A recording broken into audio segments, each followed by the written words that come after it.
Right on, thank you guys. I'll do it. Don't worry. Okay, Ms. Kell, would you like to introduce pretty please? Yes, Marty and Nick, get up here. All right. So, Athletes for Kids, and you're gonna hear all this presentation, so I'm not even gonna spend much time on it, but we got connected through Belcher. And they've been kind of bebopping around all the Rotary clubs. Where have you been? Sammamish, Redmond, Mercer Island, we have Issaquah, and one Kirkland set up. So And Nancy, we were grant recipient. yes, Yes. yes. Yeah, so. There you take it. go. Wonderful. Well, first of all, you guys have a great start to your break. I want to know if we can present at the beer garden. That's really fun. I just need details on where it is and when it is. I know. That sounds perfect. So, thank you so much for having us be here. Kelly, it's been wonderful to connect with us and get us out here. I know we were scheduled. We've been back and forth, and appreciate that you guys have allowed us to come out here. It's beautiful. I've never been out here before, and we're thrilled to be here. I'm the executive director at Athletes for Kids, and Nick is my right-hand man. He's our mentorship coordinator. We both have our gear on. We're called Athletes for Kids, but I often like to tell people that we really like to make sure that we've been going by the tagline called AFK Youth Mentoring, because many people think we're a sports program, and we're actually a mentoring program. We take high school athletes and have them mentor children that have special needs and disabilities. And so we started to go by that youth mentoring tagline so that people are clear what we do. And we're thrilled to be here today and be recipients of a grant that you all have provided us so that we could open our 12th chapter in Mount Si High School, which is what we'll be doing in the fall. We gotten a lot of requests to help not only the athletes who are excited to be part of our program, but so many times we get requests from families that want to be part of the program and we don't have mentors available.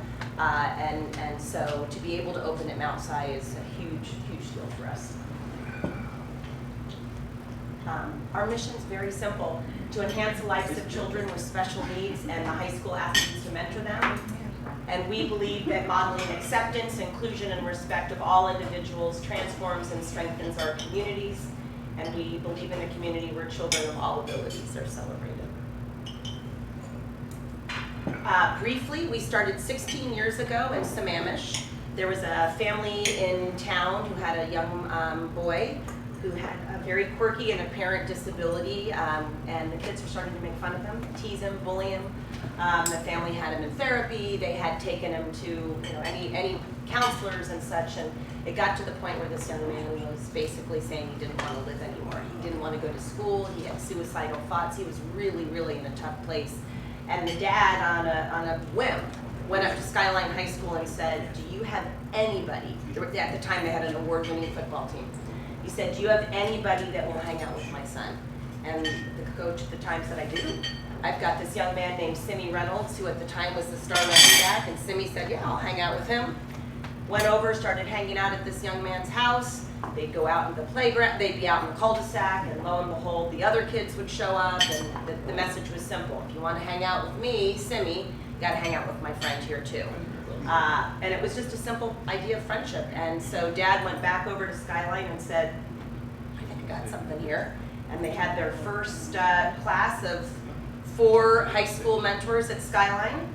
And today, as I said, we're in 11 high schools, and we're about to open our 12th at Mount Si. Nick himself was a mentor at Skyline High School.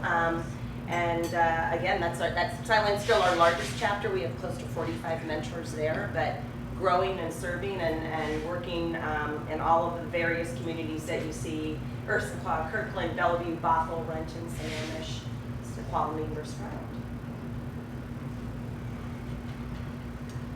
What we do is simple. We match children with disabilities and special needs with high school athletes to learn from each other and positively impact each other's lives. So I always love to tell people that the program is reciprocal. Many people think, well, gosh, it's of course the young children being mentored are the beneficiaries of this wonderful program. And I will tell you, and Nick will attest to it, it's a reciprocal program. The high school athletes get almost more than they give to the buddies. They really, really learn a lot. Many of them write their high school, their college essays about it. So, we mentor, we take children in 1st through 12th grade. We develop our high school athletes who learn leadership skills, who spend an hour and a half every week with their buddy until they graduate. It's pretty amazing, that time commitment.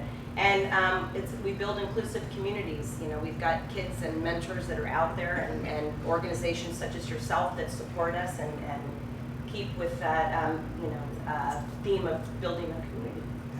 Yeah. And so who we're serving, who we're mentoring, children 1st through 12th grade. Mentors will never be matched with someone older than them. So if we have a senior, we look to try and find a senior. So we've had mentors that on their way out, knowing that their buddy's going to be in their last year and could use another year of mentorship, will find a friend that's a year younger to bring into the program and kind of turn that leaf over. But a lot of our buddies are 1st through kind of 7th grade. That's probably the biggest range that we serve. And as well as special needs or disabilities, we also accept children that have had some sort of adverse childhood trauma. That could be something like mom and dad are going through a rough divorce, or it could be that they witnessed a violent crime or had a violent experience in their home at some point. But we've started accepting more cases kind of on that side of things. Youth development, so we're supporting high school athletes on that. Oftentimes people say to us, why athletes? And it's simply because athletes, are leaders in the community, in the school.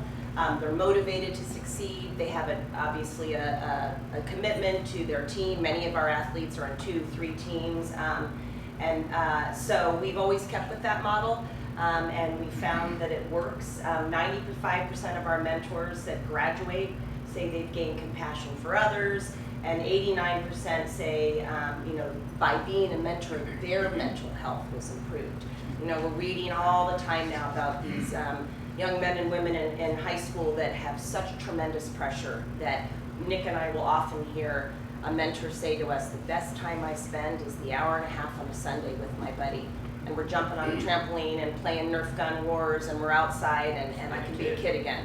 And all the pressure of trying to get into the best college and this and that and IB classes and work, and that's an opportunity to be a kid again. Do you include chess team members as athletes? Well, No, we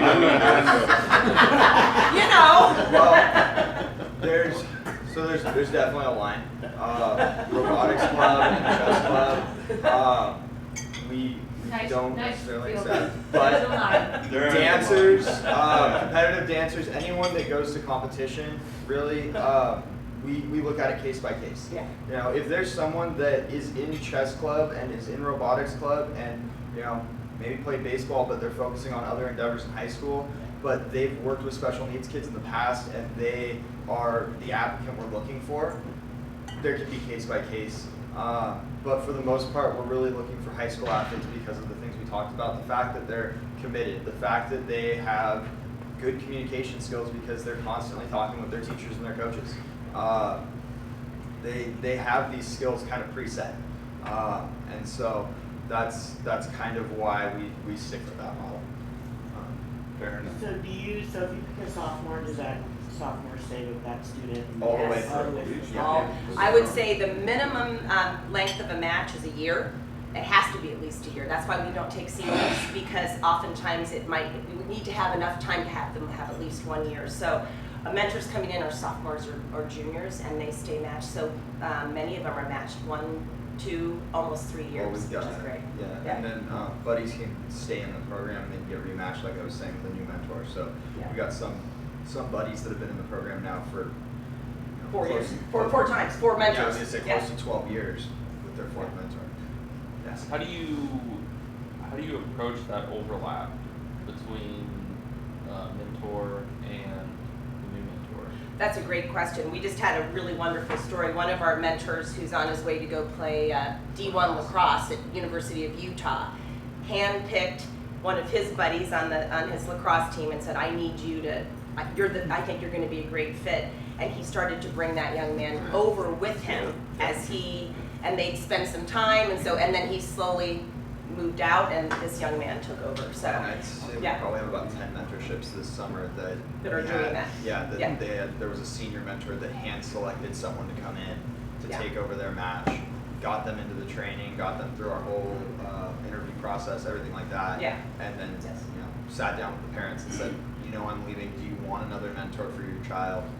And then we kind of started it from there. You find it hard to find mentors, or is it pretty easy? That's a great question. Yeah. I would say when we're starting a new chapter, it can be difficult because people don't know. I mean, at Skyline and some of our biggest chapters, it's word of mouth and current recruitment from It's been others. going for But 16 new years. chapters, I will tell you at Mount Zion, I have a slide here. It's been wonderful. We've connected with Charlie Canoon, who's the head football coach there, who was so excited to hear about our program that he went out and helped us handpick some great young men and women. So when we open at Mount Si, we'll have 10 there all ready to start, which is huge. Some of our other chapters that are new that we struggle, we're still with 3 or 4 or 5. So Charlie, it's been great, as well as the principal and I said the entire Yeah. school. I mean, I don't think that we've ever been received by a community the way that we have with Snoqualmie, North Bend, and kind of the Mount Si community. It was, What a Yeah. great way for the athlete, though. I think about, even when I was in, but I had kids that went through, and they have with the winning and the stardom, what comes honestly better. absolutely. And now they're able to come back and be in the real world, right? Yeah. So, man, that's just a great. It's a lot of great marriage. humility Yeah. that a lot of people learn, just in being, and our mentors really, Patience. yeah. But no, I mean, I was a mentor. I graduated from Skyline in 2012. I was a mentor because my brother's the first one to go through the program as a buddy and as a mentor. He missed on average 45 days of school a year due to his asthma and other health issues. He was told by his specialist at Children's Hospital that he would probably never, well no, they did tell my parents he would never play sports, and he just graduated with his degree in pre-law and poli-sci after playing Division III lacrosse. And he credits it to this program. His mentor, John, played lacrosse and football at Skyline, was able to come over, hang out with my brother, show him that, yes, school is tough, but if you've got other things in your life that you're passionate about, you can work hard at those things that you don't necessarily want to do. And on the flip side, John came back from WSU his freshman year and had a growth on the side of his face that turned out to be cancerous. And my brother, having grown up in hospitals his whole life, got John through cancer. Now John lives in Montana as a youth minister with his wife and 2 kids. So Great stories. Yeah. it's awesome, the connections. How extensive is the training for the mentors? So kind of our whole process as an overview is applicants apply online. We then reach out to them. We set up an interview process. Interview is 21 questions that kind of judge character and other things like that. Do you have the patience to do this? Do you have the record to do this? If we put you through training, are you gonna stick with this, or are you gonna drop off? After that, we ask for 3 letters of reference: one from a coach, one from a teacher, and one from a community member that is not a family member. Once we have all that, along with a Washington State Patrol background check and kind of a permission slip in terms of parents giving permission for their children to be in the program, to be mentors, to have buddies over to their house, to have photos of their child taken and put on our social media, other things like that. Once all that comes in, then they come to our training. Trainings are normally about 4 hours, but about 40 mentors from all of our chapters coming together. Mount Si will do something a little different. We've already trained our first 2 mentors, and then we are working to get them matched right now as they come back from vacation. And then we have our other 8 mentors that we're currently wrapping up interviews with. We'll have one of our last ones today after this meeting, and then they'll have their own separate training. But it's normally about 4 hours. Marni and myself run it, and we basically kind of go over a more in-depth overview of the program, and then we also go over Expectations, communication strategies. Things like And that. then monthly, we meet at each of the high school chapters. So the mentors are constantly having a training topic. We come in a confidential atmosphere with only the mentors. We not only can discuss struggles or things that might be happening with individual matches, but we always have a training topic. How to deal if many of our children are nonverbal. How do you communicate? Effective strategies for working with children that have autism or Down syndrome. So we constantly have that, and then we do individual check-ins as well. What's retention for mentors? Retention, you're saying? Like how many? I would say in a given year, Nick and I if we go through a class, a couple of mentors a year will drop out, and it's normally because it's more time than they thought it was going to be. It is a, and so when we interview, we're very, very careful about saying that. It is a weekly commitment of an hour and a half to 2 hours, 6 to 8 hours a month until we graduate. And many of our, even though they hear about it and they'll say, sometimes some people will get in and they just, it's too much. They've got school and this and that. And so it's not much though, because I would tell you that we do a really good job of letting the people know. Most of the people that know about the program or that come in have had someone that has told them about it. And so we weed out people pretty quickly. Those that come in on an interview and say, if anybody says this is going to be great community service hours, or my mom told me this is going to look great for college, out. Because it does look great, but not if you don't have a passion or a desire, you're in the wrong program. There's a lot of ways for these young men and women to get service hours. You've really got to have a special affinity, passion, desire to make that difference in a child's life, because it's a huge commitment, but those that do it love it. It's really been. How many mentors do you have in the program? Right now we're at about almost 200. We just graduated 78 mentors that are, but it's a constant revolving door. So those that graduate, we constantly are employing, getting new people into the program. So we run about 200. So dropping off is like 1%. Yeah. We've got 50 applicants right now that are waiting for interview. Right, and we'll train from again. our 11 other chapters. So for the start of this school year, we'll have with Mount Si at least 60 mentors coming in, and we're still recruiting at the majority of our chapters. Like if you know anyone at Lake Washington High School or at Juanita, or even more at Mount Si, we love it. Yeah. Is it more men or young men? Yes. Good question. Unfortunately, we don't take as many female mentors because we don't get as many requests for female buddies. It's a 5-to-1 ratio that comes in, and we can pair a female mentor with a little boy. We do not pair male mentors with little girls, and it's frustrating because we've got a lot of young women that are so excited, but the last thing that Nick and I hate is to interview, bring them in, and then they wait and they wait. So I was looking at the Encompass flyer. I'm actually meeting with somebody there next week, and we've made a connection up here with somebody that's just applied for her daughter to get a mentor, but she's also involved in the special education department at the district, so that we can help spread the word, so that we can get, it's really unfortunate when you've got people waiting and they're so excited, and we're waiting for we already kind of talked about this with mentors. So and that one, that's just how do we get our buddies? Buddies are entering 1st through 12th grade. We do have buddies that are seniors. They have to live within a 10-mile driving radius of the mentor. So oftentimes we'll have a mentor that goes to Skyline High School. He might be paired with a buddy that would go to Eastlake High School eventually, but as long as it's within 10 miles, we can match them. And the other thing is all of our buddies have to be able to relate to their mentor. Doesn't mean they have to speak. As I said, we've got several that are nonverbal, but there has to be some sort of relation, an engagement that can happen.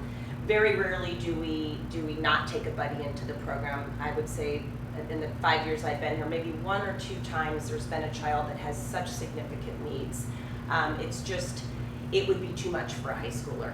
And we want this to be a reciprocal relationship where there's an engagement. And so at that time, that's the only time I've ever had to not have a buddy in the program. Yes. When you do I understand the recruitment of the mentors. Yeah. How does the word get out for the buddies? So word of mouth is probably the biggest way. Okay. There's all sorts of ABA therapies, support groups, different things that these kiddos do, and parents talk, because if there's a good resource for one family, it'll probably be a good resource. I didn't know if you work through the schools. Yeah, so that's the other way. Getting referrals or something. Yeah, so we try our best to partner with school districts. Send out flyers. I was going to say the Issaquah School District right now and the Lake Washington School District, we've got a number of counselors and teachers and principals and administrators that know about us, and they send kids like crazy. They do parent meetings, and they know which kids would do well in the program, and they try and get them hooked up. And then There's also a system called Peach Jar that's an online flyer and digital flyer, and for $5 a school, we can have our flyer go out to that school. Now your district has to use it, and luckily about January of 2019, the Snoqualmie Valley School District picked that up. So we've already been using Peach Jar towards the end of the last school year to start marketing out to families in the Snoqualmie Valley District, and we'll continue those marketing efforts. But that's a wonderful resource for us, for the families that, or the districts that use it, because it just hits all the mailboxes that have selected that they want to be receiving newsletters from the school and different offers from the school and different things like that. The community of parents that have children with special needs is really tight-knit. Yeah. And as Nick said, you know, many of them are looking for some sort of opportunity for their child. And so, you know, we'll have referrals from parents that are in the program that will say, oh my gosh, you know, my so-and-so didn't know about this, and they share that. So here's just an example of some of the needs that we serve. The largest need that we serve are children with autism. But you can see on here we've got a whole range of others. And the one that Nick had mentioned before that's not up there that is coming up quite a bit now is the adverse childhood experience. And we have several children coming into the program with that. You know, in general, a lot of the children in the program might have one of these disabilities as a primary, and then they have something else that's a secondary. And so it's a wide range, very wide range. A lot of ADHD tied with other disabilities. A lot of autism and ADHD tied together. Okay, let's see if we can get this. I don't know. We can try. Let's see, it might not work. No, it's Oh. gonna work. I'm Cole Hinkleman, and being an AFK mentor has taught me patience and being able to work with other people as well as learn from them in many different ways.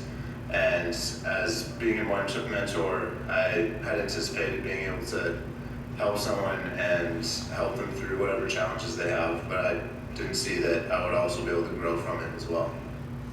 I like to show Cole only because Cole's on his way. He's graduated. He's already there. He's going to be playing baseball at Stanford. And I like to have him up here because it shows you, here's a young man who's off going to do D1 athletics at the highest level, and he, on average, was 8 to 10 hours a month with his buddy because it made that much of an impact for him. And he, you know, that's what we hear constantly from people, all of these mentors, which is, you know, yes, it's a time commitment, but wow, when I get there and I'm with my buddy, it's amazing. Yeah. It's a violable offense. 16 years. So 16 years ago, a gentleman in Sammamish started the program because of his son, and we've just grown ever since. So we're just up here on the east side. And that's just sort of kind of what we've been talking about, you know, this reciprocal situation of what does a mentor receive from the program? The value of commitment, positively affecting another person's life, self well-being, leadership. I know we do have on there community service hours, because it is. I did one of our mentors last year that spoke at our graduation had accumulated over 200 hours just alone with his buddy. And so it's obviously amazing. And then you look at the buddies, a relationship for many of our children, they've never ever had a friend before. They've never had an invite to a birthday party. This buddy that comes to, this mentor that comes to their house once a week is a rock star. I mean, Nick will tell you he used to drive up and his buddy would be. Oh yeah, no, it's the best feeling in the world over winning a championship when you drive up and your buddy's sitting in the window waiting for you. And the one time I drove up and I beat my buddy home from school, we had to have a conversation about jumping out of the minivan while it was still moving, and how I was always going to be there, and that we didn't need to jump out of moving vehicles, and that it's not going to be a fun 2 hours if it's spent at urgent care versus spent playing in the backyard soccer or something fun. I was lucky. I got matched with my buddies because of the fact I have ADD and then also numerical dyslexia, and my buddy had ADHD, ADD, and OCD. So when they saw my bio, they saw that common connection, and that was something that they were looking for. So I spent a lot of time kicking the soccer ball around the backyard, talking about school and how school was going and how fun school could be, and my sports, his sports, going to his games, going to his practices when I could. just things like that. And obviously not every mentorship is like that. My brother had a buddy that was a first grader who had autism spectrum disorder, and all he ever wanted to do was bounce on the trampoline. He would say about 5 words, and he would bounce on the trampoline. And that was actually a mentorship that I ended up getting closed early because of the fact that just at his age with his autism, he wasn't able to make a meaningful connection. He was just a little too young. He needed just 2 or 3 more years before the program could really help him, and I think he ended up coming back in and getting a mentor later. But that would be another reason why a mentorship would get closed down early. But in that situation, we try and rematch that mentor as quickly as we can. As long as it's not in their senior year, we're able to do it. Good. And we wanted to show just here, through your generous grant, what we've been able to do. We had a open house where we invited, through the Coach Canoon and the AD and the principal there, we invited some interested athletes and family members and community members to come in, and we brought in pizza, and we had a presentation in the evening. And then Nick and myself went to Mount Si on a Friday before school went out. The two young men that you see with Nick there are our first 2 trained mentors that came in, and then we sat at the lunch table at Mount Si that day and had people come by and learn a little bit more about the program, and got some more applications in. As Nick mentioned, we're interviewing a young lady after this today. So we just cannot say enough about how warm and welcoming the Mount Si community has been. It's not always the case, since we're not a club at many of our schools. It's really at the discretion of the administration to let us come in and present, and they have just bent over backwards, and it's been really a positive experience for us, really. And then just an idea of where your money and how you've supported us has gone. You know, we made a connection. We had our open house in June. We held our table recruitment.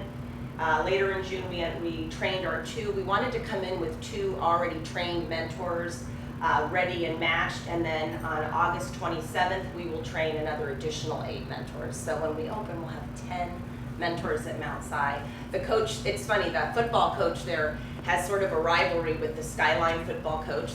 And so he's basically told Matt Taylor at Skyline, Mount Si is going to be bigger than yours. And Matt's gone back and said, well, we've got 45, and so mentors. And so it's kind of fun. They're bantering back, and he's working it. So I think we'll get some more mentors really quickly. So that says they're coming in September as seniors? Or yes, and so we did. Yeah. So we got them as juniors, and then that way they would have that senior leadership. They would be figures that were well known. And actually, if we go back, so the gentleman on the far right is Braden, and then the gentleman in the middle is Isaac. Both have played, I think, 2 or 3 sports for Mount Si over their time there. Both came as recommendations from Coach Canoon as well as Mr. Brown.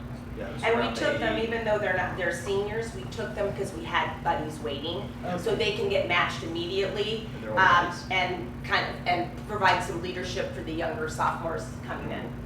Yeah. We just kind of have 2 extra months of experience in terms of, we've been doing this, we know you can all do this. If you have questions, when we had questions, we reached out to Marni and Nick and got answers quickly. And it's really just kind of having that in-house leadership is one of the things we've found at other chapters we've opened.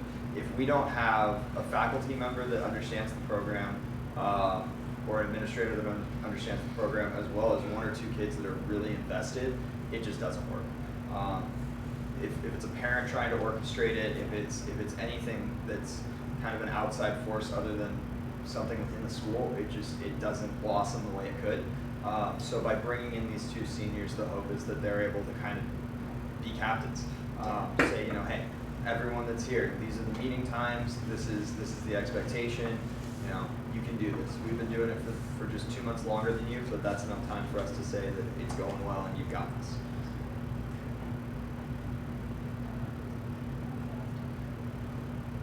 That's just talking about, so just what we'll do, we'll set up meetings. We'll have our first mentor meeting at Mount Si on Friday, September 6th. Nick and I will be working in the month of September to meet with other therapists, doctors, getting around, spreading the word, because now that we'll have mentors, we want to get the buddies in, and then it'll just continue to roll. It's always a revolving door. And so we really want to thank you and appreciate the support. We've figured out after doing these chapters that it costs about $7,500 per chapter to open up. And that's anything from labor time for us to training time to getting marketing materials, and so your support is fantastic, and being able to open this chapter where we've had so many requests is really been wonderful. And then there we are. That was just So, two of our question? mentors. Yes. You mentioned the startup cost, so what's the ongoing cost? Well, that's sort of why we talk, and that's part of the ongoing cost, because Nick and I will be out monthly training them, coming out, being involved out here, working with other outside organizations to help get us our buddies and our mentors. We'll often do events. We offer events free each month for our mentors and buddies to go to. You'll start to see, hopefully we'll have it, and we'll certainly let you know when we have it out here. We're gonna try to do something out here at the park over here that we saw. Yeah. Just bring it out, just because the kids are always looking for something to do with their mentors and their buddies, and so we'll do some of that, and we'll be looking for some community and business support as well that just will help us sustain our chapter out here. So it's about $7,500 a year? It's $7,500 is the opening, and then past that, not that much each year after that. It's just the initial getting in there. Yeah. About $750 a year to run a chapter. Per chapter? Per Yeah, chapter. yeah. Once it's up and established, Yes. we're going, obviously, like Skyline has kind of some bigger operating costs along with Eastlake, just because there's more mentors there. When we do something like to celebrate them being on top of getting their hours submitted monthly, or if they just had a huge recruiting class, or if they've just been doing a really good job of sending photos, anything like that, we might decide to do something special for them, like a pizza party or something like that at their next chapter meeting. And those are kind of the bigger things that would cost money once it's open. Once it's open, really though, it's just kind of operating costs, labor costs, things like that. So right around $750 to $1,000 once they're open. And I see a card here that says you have an auction coming up. Do you want to say anything about that? We do. Thank you for mentioning that. We're going to head over to the golf course, the golf place after this, and see if we can get around. We have a Beneath the Same Sky auction. That's our biggest fundraiser that we do yearly. This year it's going to be on a Thursday, November 7th. We've never done it in November. We thought we'd push it back a little because October is auction month and there's so many. And that basically supports the program. And so we, Nick and I today are actually going to hit some local businesses and see if anybody wants to procure or add anything to our silent auction.